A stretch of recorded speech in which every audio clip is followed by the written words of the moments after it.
ovom festivalu igre sam gledala sve predstave, ali najviše mi se dopala predstava iz Holandije. Zbog malo življe muzike, zbog pokreta koji su bili mnogo dinamičniji. Svi su bili usklađeni, radili su kao jedno. Ono što smo isto na ovogodišnjem festivalu mogli da zaključimo je da je konačno došlo, to ja više ne bih ni nazvala nekim trendom, to je zaista prevrat u plesnoj umetnosti koji je nastupio, a koji se odnosi na jednu strašnu ekspanziju, da ne kažem, koja sad već postaje dominacija muške igre u savremenom plesu. U skladu sa tim, da kažem, maltene prevratom u umetnosti igre, mi smo na festivalu imali čak 3 predstave u kojima su samo muški igrači bili na sceni. Prva od njih je izuzetna postavka Connie Jansen, holandske koreografkinje, Odskok. I interesantno je što je žena koreograf uzela da radi samo sa muškim igračima i napravila jednu vrlo, vrlo šarmantnu, izuzetno nadahnutu predstavu.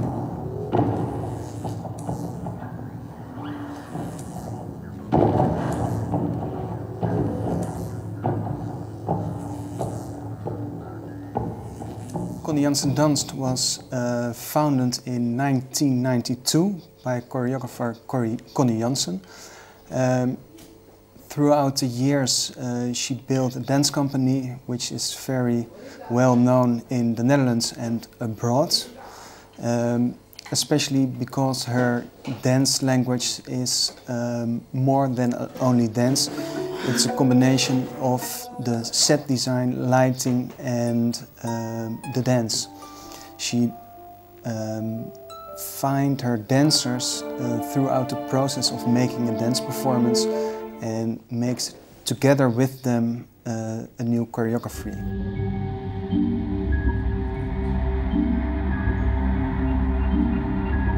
And usually Connie starts in the process.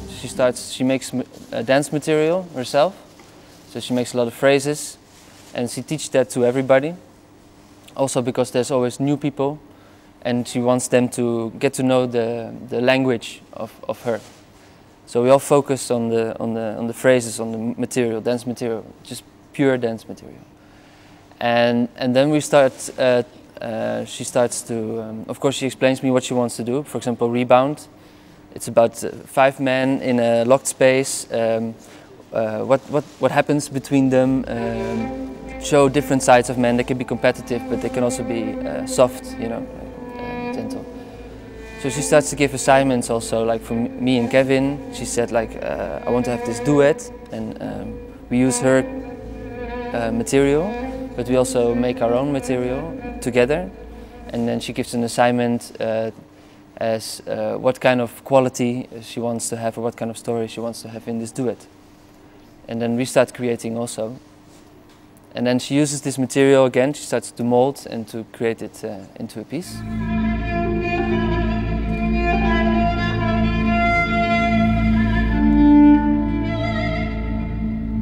She had this idea of this box, kind of. It's like being somewhere. It's like it's not really like being closed somewhere. That you cannot go out, because in the piece we also go out and go in.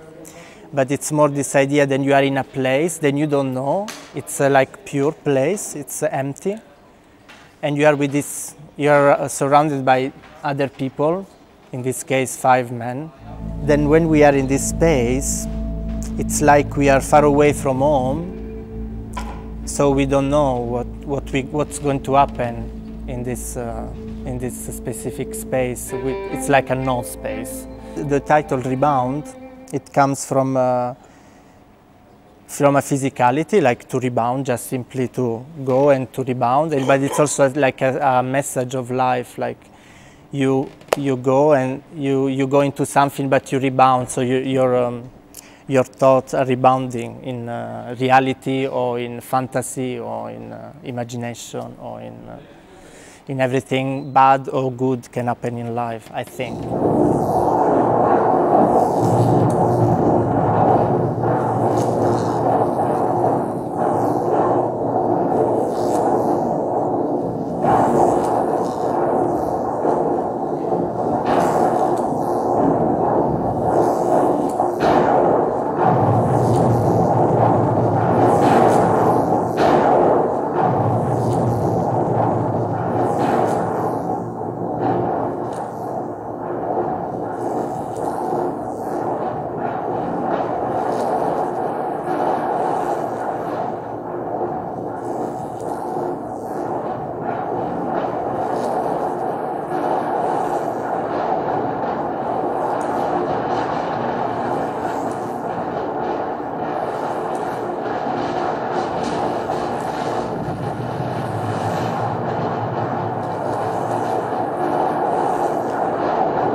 Predstava Kristijana Špuka Don Q, bazirana naravno na Cervantesovom Don Quijotu.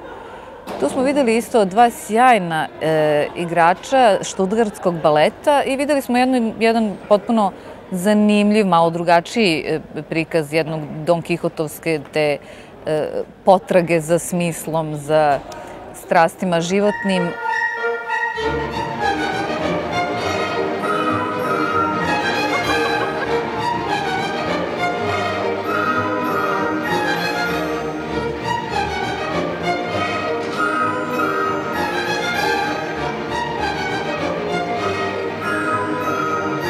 It happened to me like a dream, kind of. I was, when I became 30 years old, 12 years later, after I joined Stuttgart Ballet, I decided no more Stuttgart Ballet.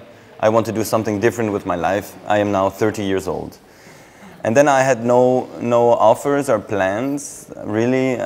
So I thought, I will make a production with Egon Madsen. And I asked Egon, and he said, okay. And then we had this project, and we didn't know what to do with it. And then we asked Christian Spuck, the choreographer, to make a piece for us too. And he decided to make Don Q, in which Egon is Don Quixote, and I am Sancho Panza, Dulcinea, I am the horse, I am many different characters.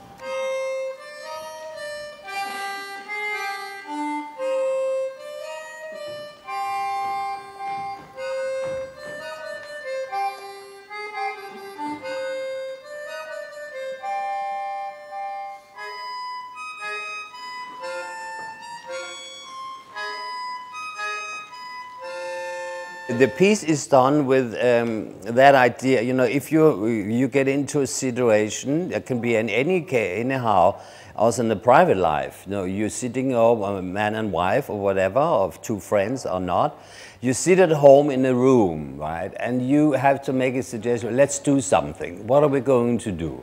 Either we bored, right, we sit around, look at each other, or we start playing cards, or we say, let's go out, but we cannot go out because it's raining, you know, something like that. You know, anything can happen in life.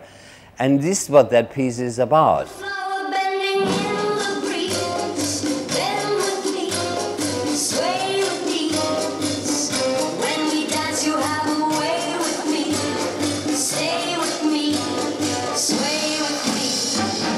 That's a little bit also the magic of Don Q, of this production, because you have one extremely experienced dancer, world famous Egon, and then you have me, a younger generation maybe of Egon, and we're both good dancers and good actors, but the piece is much more than that. So if you go and you look at the music side, Christian was very, very smart that we didn't just use classical music like a traditional Don Quixote. We go through so many different stages of the very first song that you hear is the original Don Quixote pas de deux, the famous ba-da-lum, bum, bum, bum, bum, bum, bum. So the ballet starts and everybody in the public says, ah, this is Don Quixote.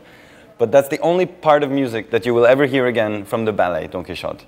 Because then we switch in some very deep modes. Since Christian Spuck is German, he used a lot of Schubert with German lyrics. So there's about four songs, 4 dance numbers with this Schubert, with voice. It's very, very touching. And then Christian decided to turn things around and use James Brown. You know, I feel good. Da-na-na-na. I feel nice. A sugar and spice. I feel nice. A sugar and spice. So nice. So nice. And the whole ballet goes in all these different directions because of the music also. And the music transports us with our emotions also. It's very, very nice, very smart choice to use different music. I am the passenger. I stay under glass. I look through my window so bright. I see the stars come out tonight. I see the bright and hollow sky. Over the city's rip-back sky. And everything looks good tonight. We're singing la la la la la la la la.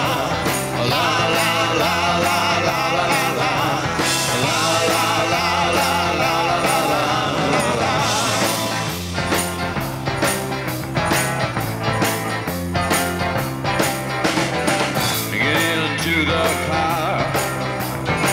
We'll be the passenger. We'll ride through the city tonight. See the city's ripped back sides. We'll see the bright and hollow sky. We'll see the stars that shine so bright. Stars made for us tonight.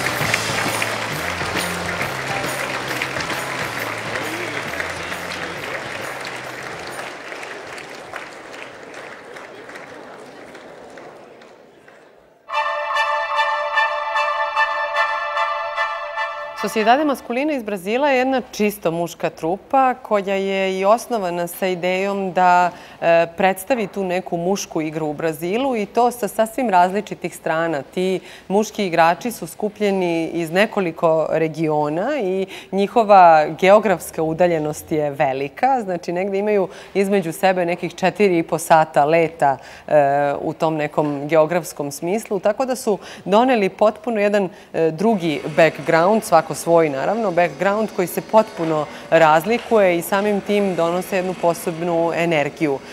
Videli smo dve produkcije. Jedna je koreografija Andonisa Ponjadakisa, grčkog koreografa, koji je onako u jednoj posebnoj ekspanziji koreograf i koji se pojavljuje na velikim svetskim festivalima i u velikim teatrima, a s druge strane koreograf Enrique Rodovalho, koji je brazilski koreograf i koji možda još bolje poznaje ono što brazilski igrači trupe Sociedade Masculina mogu da urade.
The first idea I had about this was almost like an accident because I was with my iPod listening to Rite of Spring, but I was outside in the kind of promenade and there was a band that was playing salsa.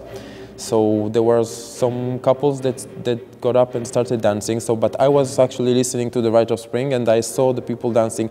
That was many years ago. But this image, because it was really a very strong moment, because it really was perfect together, but just by accident. But for me, it stayed in my head. And when I decided to do this piece and to choreograph it, I had this vision, I had this memory, this image in my head, and I said, why not? Let's start to see if it's possible. So I took this salsa steps and I started to work with this to see how much flexible it can be and how much this material can be interesting. And there were some really interesting things that came out of this. So when we started to develop it into different things, so that was the basic idea. But then there was the whole process of developing it and into the piece.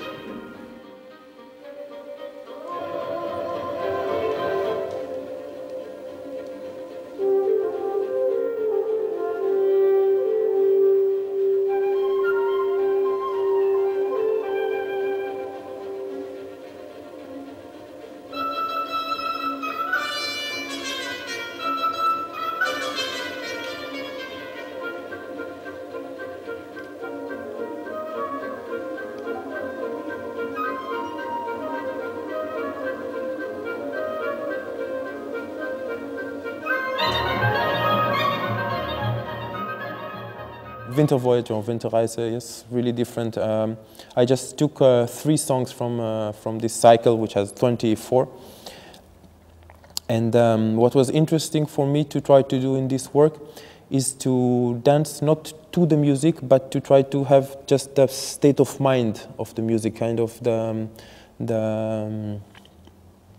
like to try to have the feel of the music and not the rhythm or the notes, but to have what is behind the music, and to try to work with this when I'm dancing, when I'm choreographing. So it's kind of like they have 2 parallel lines, and you don't try to do this, but you try to have them to go like this all the time. So they are together at the same time, at the same place, but they are just one next to the other, and they don't try to meet. So it's kind of the music is here and the choreography is here, and it's just developing like this together, like 2 lines that are autonomous. So, and they reflect one on another like a mirror, but they are not trying to illustrate it. So it's not to become an illustration, but to become kind of a reflection one of the other. So it was really different process than with the Rite of Spring.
Quel héritage Fokine, Balanchine, Liffard, Picasso, Bakst. Mais moi, je ne crois pas aux fantômes. Et je crois qu'il faut le faire avec beaucoup d'inconscience, une forme de naïveté, beaucoup d'envie, et avec une équipe autour de soi formidable qui croit en cette mission. Et l'inspiration, c'est la vie, c'est avoir cette énergie autour de soi qui est une énergie qui motive. Et puis c'est vrai qu'à Monaco, avec la princesse de Hanovre, c'est quelqu'un qui s'intéresse à tellement de choses. Elle a la possibilité de rencontrer tellement de gens intéressants et elle aime faire partager ces rencontres. Donc quand j'ai eu la chance de rencontrer ce grand peintre Pignon Ernest avec qui j'ai fait Roméo et Juliette, Cendrillon, c'est la princesse qui me l'a présenté. Et elle savait, me connaissant moi et le connaissant lui, qu'on allait sûrement très bien travailler ensemble. Donc j'ai envie de dire à la fois, oui c'est une lourde tâche parce que l'héritage est important. Et je crois que la princesse de Hanovre est une amie avec qui on s'amuse en faisant les choses. C'est-à-dire qu'il y a, évidemment, elle me dit toujours quand des fois c'est un peu dur et je suis un peu stressé, et elle me dit « Ah, Jean-Christophe, it's only ballet ». Et je vois ce qu'elle veut dire. C'est-à-dire que c'est pas dans un sens superficiel, mais c'est de dire relativisons. Ce métier est tellement extraordinaire, il est là avant tout pour que cette notion de plaisir soit portée et partagée avec les autres.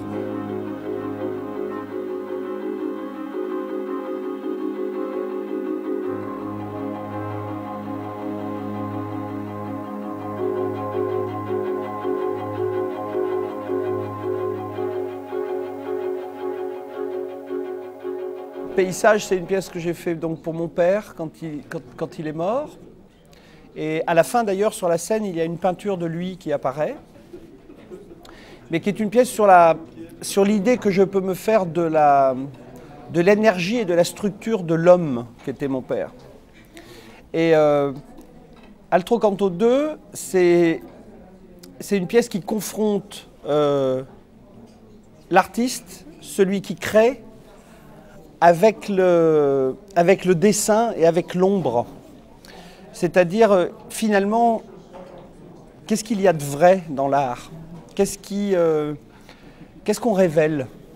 Et finalement, quand on a envie de révéler quelque chose, est-ce que sans le savoir, on ne révèle pas son contraire? Il y a toujours quelque chose qui... c'est le principe de la subjectivité. Tous les spectacles peuvent être adorés ou contestés. Et à chaque fois que je fais une pièce, je me pose toujours la question de qu'est-ce qu'on pourrait opposer à ce que je viens de faire.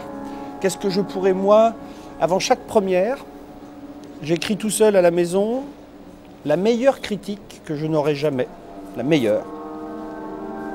Mais j'écris aussi la pire critique que je pourrais recevoir. C'est-à-dire que avant de commencer, avant de livrer, parce que finalement ce qui est intéressant, c'est de créer le travail. Après, le donner en spectacle, c'est une relation, surtout pour les danseurs, pour le public, ça a plus à voir avec l'ego. Le public aime, on est content, le public aime pas, on est fâché. Mais quand on crée la pièce, il n'y a pas cette relation au jugement. C'est que du bonheur.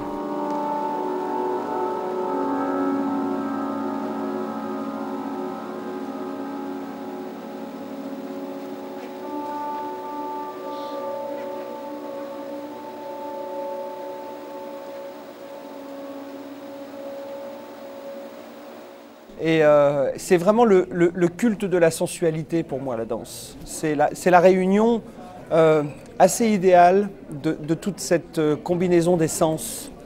Et je pense peut-être qu'aujourd'hui, la danse est peut-être devenue un tout petit peu trop propre.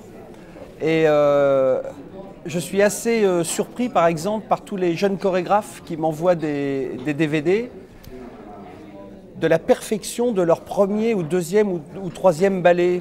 Et moi, je me rappelle mes premières pièces, c'était beaucoup moins abouti que ce que je vois aujourd'hui. Mais de l'autre côté, je me dis qu'il y a quelque chose qui est un peu formaté, hein, un peu dans ce monde où l'ordinateur a pris une telle place, où toutes ces... Internet, le fait que tout rentre maintenant dans une fenêtre ou dans un appareil de téléphone. Et souvent, j'ai l'impression que les spectacles aussi sont un petit peu formatés. Et moi, j'aime bien que l'œuvre d'art ait des défauts. J'aime qu'il y ait des erreurs, j'aime qu'il y ait même des erreurs de ce qu'on peut appeler des fautes de goût, ou des choses qui sont mal faites, ou une musique pas tout à fait juste. Parce que ça, c'est l'homme. Ça, c'est la réalité de l'art. L'artiste est un homme comme tous les autres et évidemment il a sans aucun doute pas mal de défauts et j'aime voir dans un spectacle les défauts de celui qui les a faits.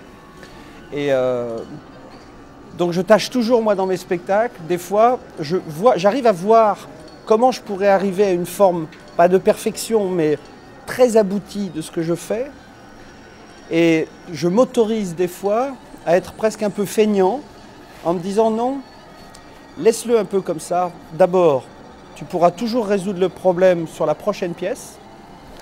Et en plus, tant qu'il y aura des défauts, il y aura du travail à faire, alors je continue à vivre.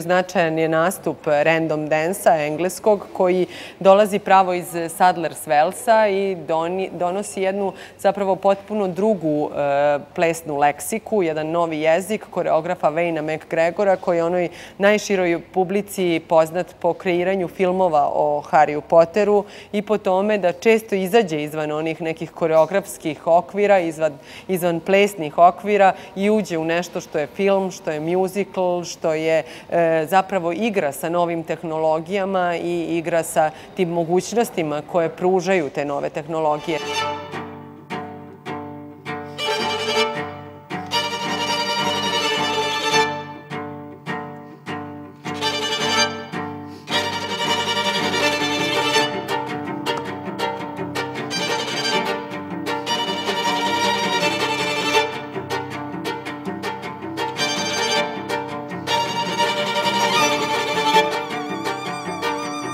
Komad koji smo mi pogledali, to je poslednji deo trilogije kojom se kompanija i koreograf bave već nekoliko godina. Zove se Entitet i zapravo je zasnovan na nekim njihovim istraživanjima koja povezuju nauku sa i kako nauka utiče zapravo na te kreativne procese stvaranja i kreativni proces zapravo stvaranja plesa konkretno. Znači oni se bavili su se nekim pitanjima vrlo kompleksnim, na koji način recimo oblik srca i krvotok igrača utiču na način na koji se on kreće, zatim kako simetrija i asimetrija tela utiču na balans ili gubljenje balansa. Onda ovo poslednji komad je vezan za istraživanja procesa koji se dešavaju u mozgu. Naprimjer, na koji način našeg razmišljanja utiče na pokret koji igrač pravi ili obrnuto, da li pokret može da uslovi način na koji mislimo.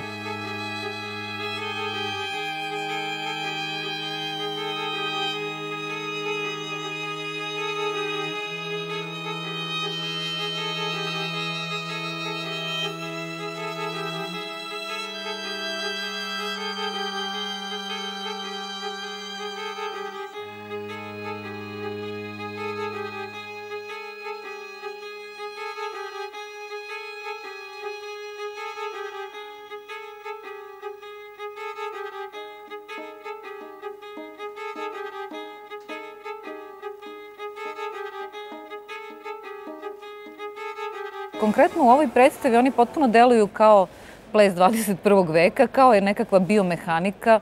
Prosto igrači deluju bespolno, hermafroditski, vrlo superiorno, delom i zbog svoje tehničke potkovanosti, a delom i zbog tog stila igre koji je onako otuđen, dosta hladan.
Ali no café da manhã. Se a gente... Se a...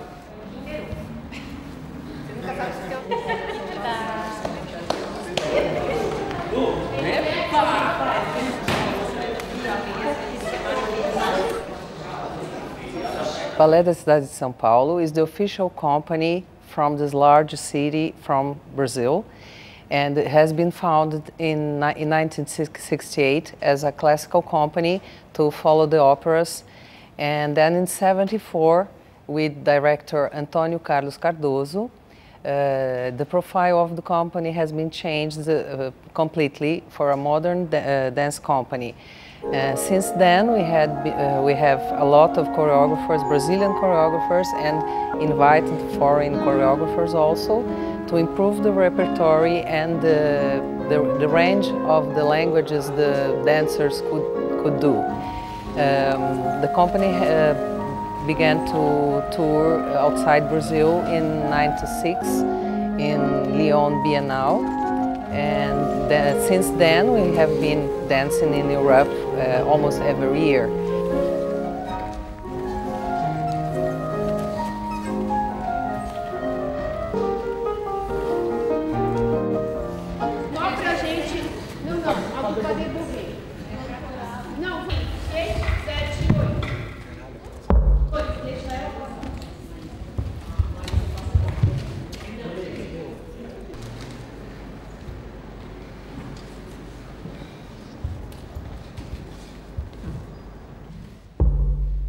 Many of the choreographers of the history of the company began to work choreographing in the company, in these workshops. And we invite in the beginning, very famous choreographers that could be with us there to work, as Ohad Naharin, Angelan Prejocage. And after this validation, I can say, we are betting in new foreign and Brazilian choreographers that could create for the company. We don't do any more restaging pieces that are being created for other companies. The choreographers we invite must do a new work for this company.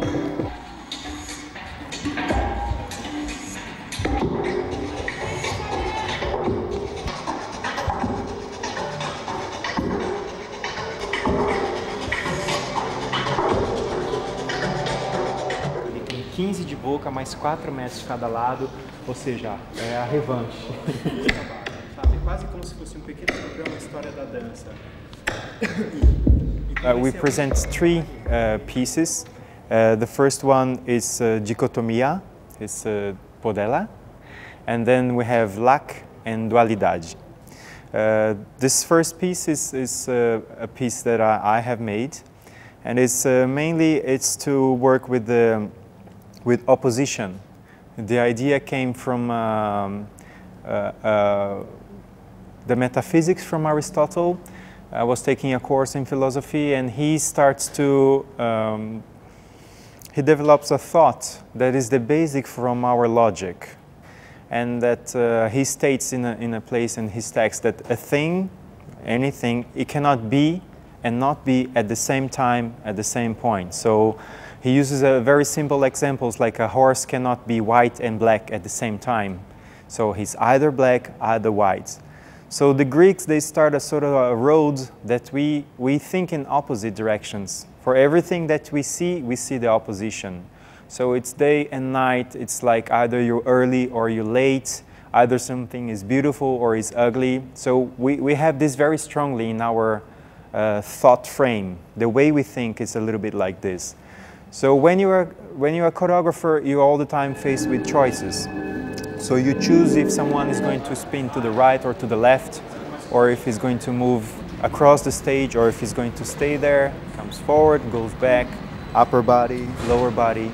So in this sense, I use this idea to construct the scenes. So it's almost like it's a way to think our world in terms of opposition.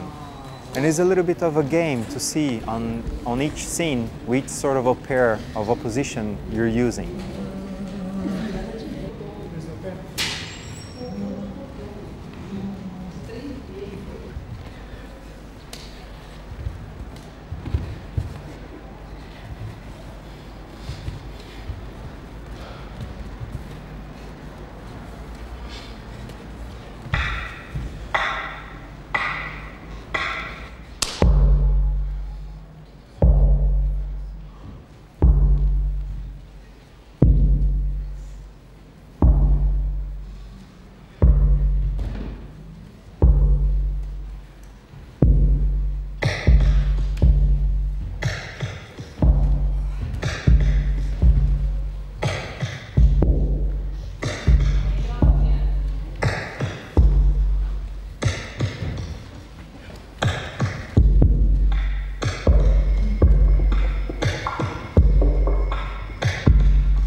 The other two pieces that are presented is Lak, that is made with music from Tchaikovsky. It's a duet, and it's mainly the relation of male and female energy. So the choreographer took his inspiration in many different animals that also are connected with this energy, the sexual energy between two types of animals. So from insects to mammals and reptiles, and on stage you see these two energies collaborating or fighting, anyway, interacting with each other.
And the last piece of the evening, it calls Dualidade at BR.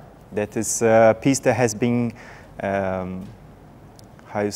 ordered for the company. We had the anniversary of 500 years of discovery in the year 2000. We were discovered by the Portuguese people. And so in this piece, the choreographer, he uses fado music. That is a very sentimental music. And the whole piece talks about a word that is very difficult to translate from Portuguese to any other languages. It calls saudade. And saudade is, I believe, is a feeling the whole mankind have, but the word you don't find in other languages, no? And I speak a couple of other languages, and you always have to use a whole phrase to describe what saudade is. But mainly, he was describing the feeling that the sailors they had when they arrived in Brazil and they had abandoned their country and their families or the loved ones. So they're in this new situation, but they miss and they think of this situation that they abandoned. So this is saudade.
This year's program is two works by Johan Inger, and they are called Empty House from 2002 and Walking Mad from 2001. Both pieces had the premiere in Netherlands Dance Theatre, where Johan Inger was working as a dancer for many, many years and also started to choreograph. So he made his first pieces with Netherlands Dance Theatre, and Walking Mad was one of his first pieces and his a big breakthrough for him in 2001.